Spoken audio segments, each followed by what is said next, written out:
নানা ঘটনা প্রবাহে ভারত বিশ্বকাপের আগে অবসর ভেঙে ফিরলেও এরপর আর আন্তর্জাতিক ক্রিকেটে খেলা হয়নি তামিম ইকবালের। বারবার বিসিবি থেকে বলা হয়েছে তামিমের সঙ্গে বসে তার ভবিষ্যৎ পরিকল্পনা জানতে চাওয়া হবে, যদিও পুরোপুরি আলোর মুখ দেখেনি সেটাও।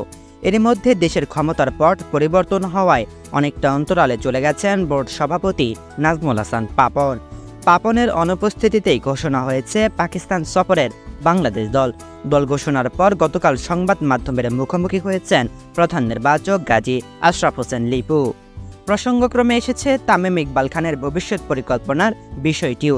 বেশ কিছুদিন ধরেই শোনা যাচ্ছিল বোর্ড সভাপতি নাজমুল হাসান পাপনের সাথে বৈঠক করবেন তামিম। এরপরই আসতে পারে সিদ্ধান্ত। বিশেষ করে তাকে 2025 চ্যাম্পিয়ন্স ট্রফিতে খেলার প্রস্তাব দেওয়া হয়েছে বোর্ড থেকে, সেটারই চূড়ান্ত ফল আসার কথা ছিল।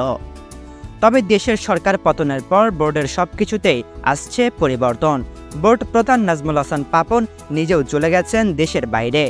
এমন পরিস্থিতিতে তামিমের সাথে বসতে রাজি প্রধান নির্বাচক গাজী আশরাফ হোসেন লিপু।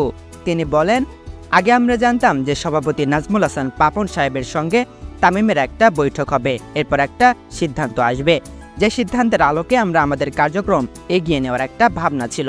তবে আমার মনে হয় যে এখন যেহেতু অনেক কিছু বদলে যাচ্ছে, সে আলোকে কথা বলে অন্তত তামিম ইকবালের মতামতটা জানতে আমার সমস্যা নেই। এদিকে ক্রিকেটারদের রাজনীতির সঙ্গে যুক্ত থাকা প্রসঙ্গে লিপু বলেন, রাজনীতির পাশাপাশি কেউ জাতীয় দলে থাকতে পারবে কিনা এটা নিয়ে কাল সোহান বলেছে।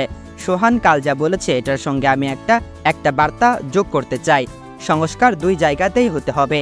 খেলোয়াড়ের জন্য যেমন, জাতীয় দলকে সেবা করার সময় তিনি যোগদান করতে পারবেন কিনা রাজনৈতিক দলে।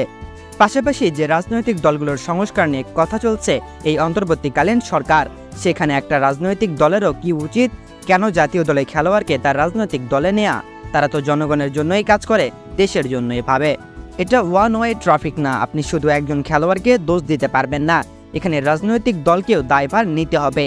ভবিষ্যতের ব্যাপারে আমি আমার চিন্তা ভাবনা একটু শেয়ার করলাম।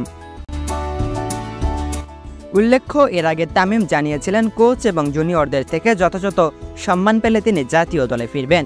তাই তামিমকে রাজি করানোর দায়িত্ব নির্বাচকরা না নিয়ে কোচ চন্ডিকা হাথুরুসিংহেকে যোগাযোগ করতে বলা হলে ভালো হতো বলে মনে করেন কেউ কেউ।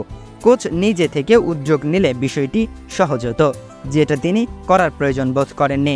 অথচ হাথুরুসিংহেকে দ্বিতীয় মেয়াদে প্রধান কোচ করে আনার পেছনে মাশরাফি বিন মুর্তজা ও তামিমের ভূমিকাই ছিল বলে মিডিয়া ব্রিফিংয়ে বলেছিলেন বিসিবি সভাপতি নাজমুল হাসান পাপন।